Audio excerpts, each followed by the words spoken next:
Hello everybody and welcome back to Operation Logistics, where we're still working on optimizing that get world hex inclusion, but I just had an idea on how we can perhaps do that. And that idea is to do it something like this. Public, we should probably do something along the lines, should we do a float? We could just return a float. Public float get path within world hex. And then we would need to pass in our world hex, so int world hex, and that'll just be our hex index. And that was not what I wanted you to do at all, Visual Studio, but there we go. So, first off, we're going to have something along the lines of, well, let's just make sure that I have, well, for one thing, this closed. And let's make absolutely sure that we have 73. Yep, that is correct. So, we need to be determining how many building hexes are within this biome hex, right? So we're going to actually need two functions here. So public float get path within, actually get path length within biome hex, int world hex, int biome. Actually, we can just pass an int3 hex. We can do the same thing here technically. int3 hex. We're only going to be using the world hex, and we're going to change this to get path length as well. There we go. Okay, so within the biome hex, so we need to be essentially iterating through the entire route. So for int I equals 0, I is less than path.count I++. And we need a float length equals 0f. And then if path I dot this is a this is a list of vector 3s. We need to be using the int3. So if path int3 I, and this should be path int3 dot count. What did I call that? Is it not path int3? No, it's path int3. So yeah, this is just a little bit upset right now. But path int3 dot world hex equals hex.worldHex. And is it not wanting to let me do this with a hash set? Yeah, I cannot apply indexing to a hash set. We'll convert that back over to a list then, because we're not going to be really using contains. We're just going to be checking this way. So if path int3.worldHex equals hex.worldHex, and path int3 I dot biome hex equals hex.biome hex. So if it's in the world hex and the biome hex, then we just length plus equals 1f. And then down here, return length over 73f. Or we could just do length over path int3 dot count. That could work too. We should probably cast it to a float though, just to be on the safe side. Since it's an integer, I don't want it to round this or anything, so we'll use both floating point numbers. Okay, so that will get us how many of the how many of this particular path are within this biome hex.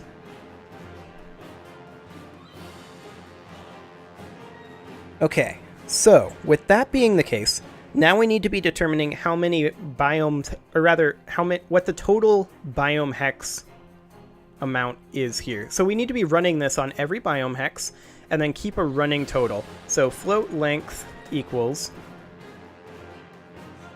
this should be 0f.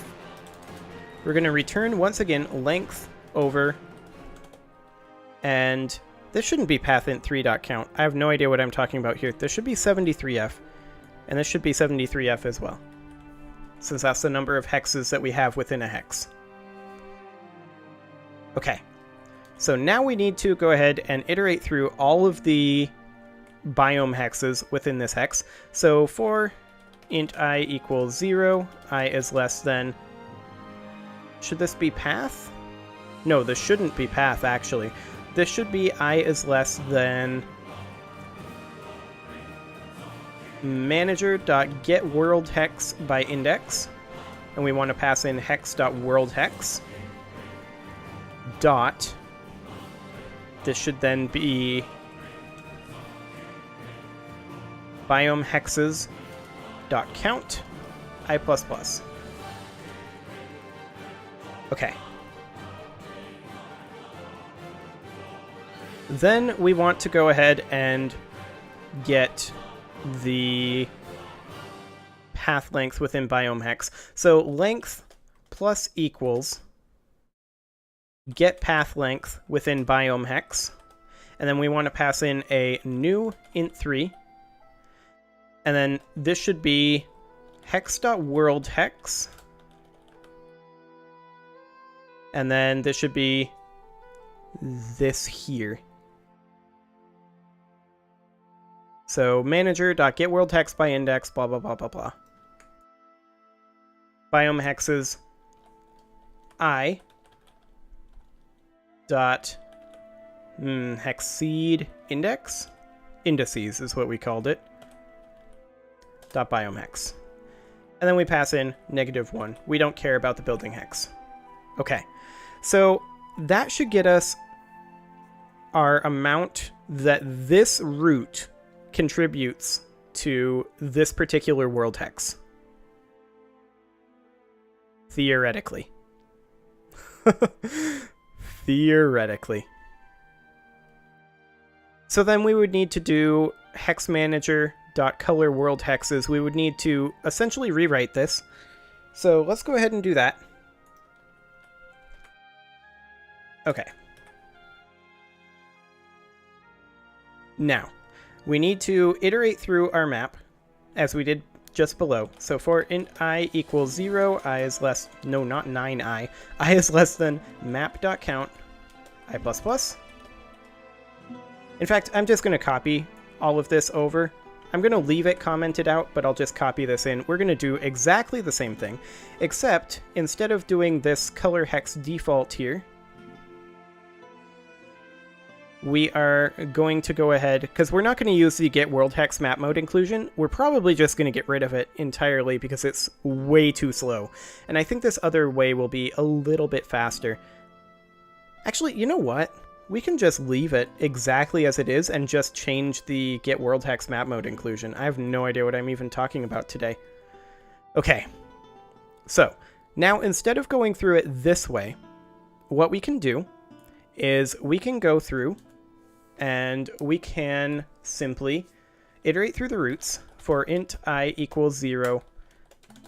I is less than business.roots.count I++. And then we iterate through each root, and this should be substantially faster, theoretically, at least at lower root counts. I don't know what it'll look like as our number of roots goes up. We'll have to test that later on. But for int I equals 0, I is less than business.roots.count I++, and then we are going to simply say business.roots I dot get path length within world hex, and then we would pass in the particular world hex. So we want to pass in an int3, so we're going to have to do a new int3, and then we're going to do world hex index, and then we don't care about the biome hex or the building hex. -1 and -1, and return highlighted sum at that point, but we want the highlighted sum to be incremented by get path length within world hex, so highlighted sum plus equals this. There is no P in highlighted sum. There we go. Okay. So, the question is that any faster? I guess we're about to find out. Did we comment this out? Yes, we did. We should not do that. So these are going to be basically fixed in their duration and are always going to be about 40 milliseconds. We can also do, if this ends up working, we can do similar sorts of overhauls for that. So I'm just gonna, in fact, it'll be a little longer because we're going to be doing a list.contains call instead of instead of a hash set.contains. So I expect it to be a little bit slower on that end, but let's just see. Oops, we need to purchase it. Let's just see how much this actually changes things. So we're going to just go over here, blah, blah, blah, blah, blah, coverage. That is a bad sign. Okay. So, the question then is, where is this happening at?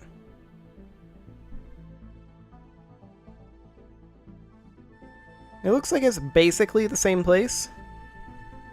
I'm gonna guess there was a garbage collection spike there. What about here?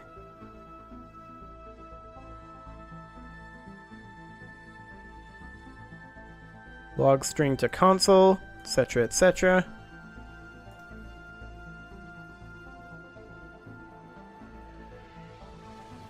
I'm going to guess that at least some of it was caused by the list.contains.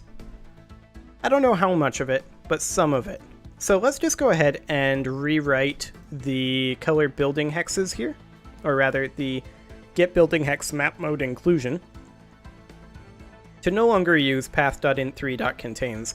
Instead, let's go ahead and write a new function here. Public bool path contains building hex, and we'll just pass in an int3 hex. And then we're gonna do the same thing here, iterate right on through.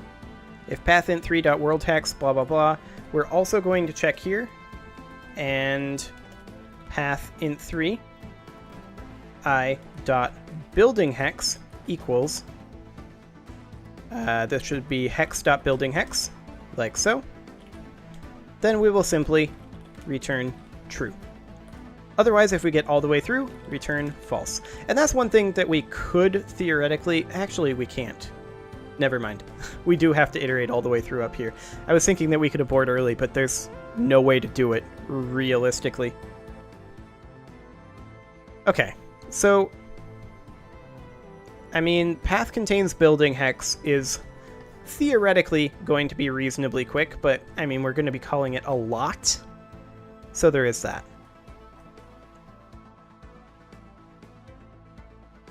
And then there's also the question of, do we actually need to maintain both a path and a path.int3? I'm not convinced we do. If we get rid of the path, how many errors does that create? Only 6?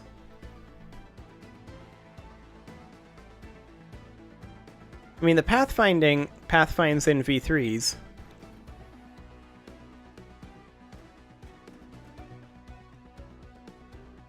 But does it have to? You know what? I'm going to put that as a to-do. And for right now, we're just going to leave it as kind of hybridized. But we definitely should revisit that. So let me go ahead and put in the spreadsheet here. Rework pathfinding / root paths to only use int3. Okay, there we go. So that'll help. And then with the path contains building hex, let's go ahead and hop into our sub hex manager here. And instead of doing this, we would simply return. There's a neighbor check too. Right. But we would want to simply return roots j. Why are we using j here? Is there a reason to use j here? I don't think there is. Let's just use I.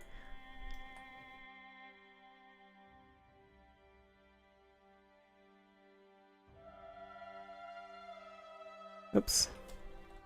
That would help. Okay. Oh, wait, hang on. Wait. Okay, yeah. That's what I thought.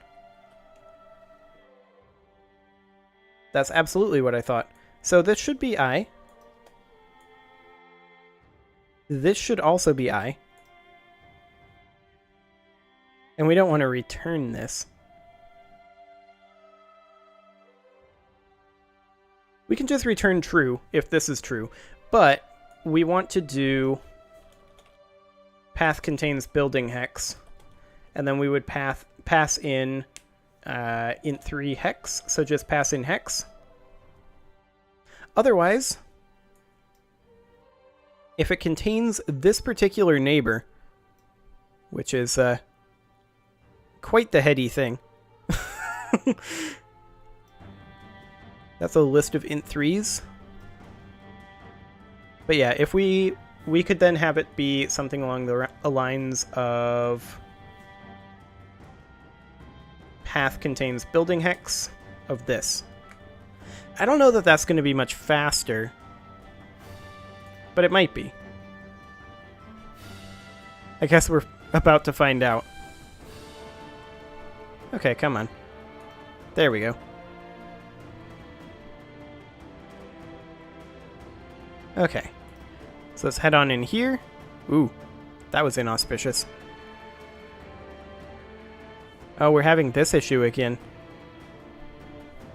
I have no idea what's causing that either. Like, realistically. It's not even showing up in the profiler as being a thing. Like, look at this.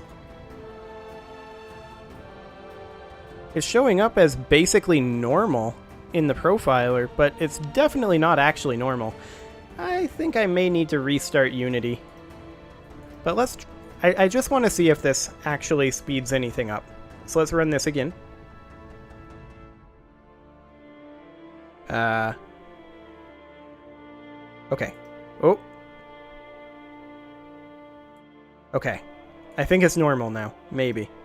At least as normal as this thing gets. Okay, so we'll go ahead and create a route here. Take it over here. Coverage map mode. Hey! That is a substantial improvement. Okay.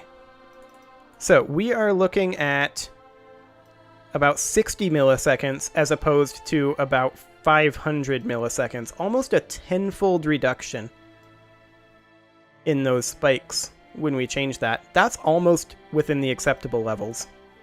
Anyway, it is time to put a cut in here, so I'm going to go ahead and do that. And next episode, we will continue maybe working on that. I don't know, we might consider that acceptable for now. Anyway, subscribe for more, and I will see you all next time.